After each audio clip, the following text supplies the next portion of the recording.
bilang investigador, ano po yung nakikita ninyo na mga o sa mga pahayag at sa surrounding circumstances na naging basihan po ng NBI para tignan ito bilang posibleng inciting to sedition at hindi lamang ito pumapasok doon sa tinatawag na political criticism? Yes, Your Honor. Well, una, kinonsider namin sino yung utterer. So, una, yung utterer, the Vice President, the second highest official of the land. Then, pangalawa, kinonsider namin ano ba yung mga in-utter ng Vice President. And then, pangatlo, ano ba yung surrounding circumstances na like naging reaksyon nung recipient nung utterances o threats. Nakita ho namin na kung pwede palang gawin ito ng isang isa sa pinakamataas na posisyon ng Pilipinas at hindi natin ito i-address, hindi natin i-regulate, pwede na rin po pala itong gawin ng kahit na sino. Remember, Your Honor, Vice President is kinukonsider ho natin na model bilang public official. So tinitingnan po natin siya kung ano yung actuation siya sa public, kung ano yung pakikipagrelasyon niya sa ibang public official. So again, Your Honor, nung makita ho namin yan, may effect po sa mga tao. Kung ang Vice President kayang gawin yan at wala namang nangyari, gawin na rin natin yung iba. Yung ini-explain ko nga kahapon, may pattern, may consistent siya. And the fact na bold yung mga statement, pupugutan ng ulo, this country will go to hell because the person na nakaupo is hindi marunong maging presidente. Yung mga factor ho yun, finactor in namin.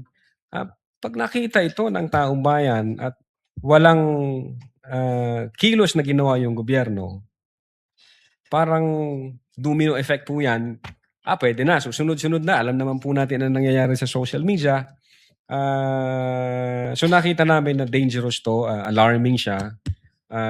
So, definitely, nung nag-imbestiga ng NBI at nakalap niya lahat ng kinakailangang ebidensya, yung findings po namin, kasama po doon yung inciting to sedition.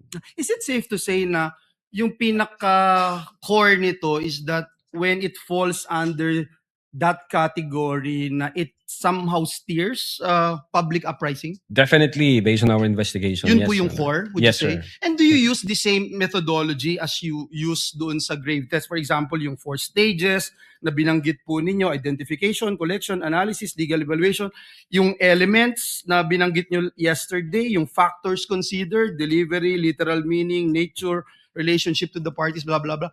Ito ba? Yes, sir. Same? Opo, Same? kasama po yan sa analysis namin. Ano yung epekto nito sa publiko pag ito yung naging norms na natin. So at this is hindi the natin same na ginamit po ninyo? Yes, sir. And last but not the least, Your Honor, Mr. Witness, for purposes of investigating itong inciting to sedition, may we clarify, because it was, I don't know if Senator Bongo made mention about this.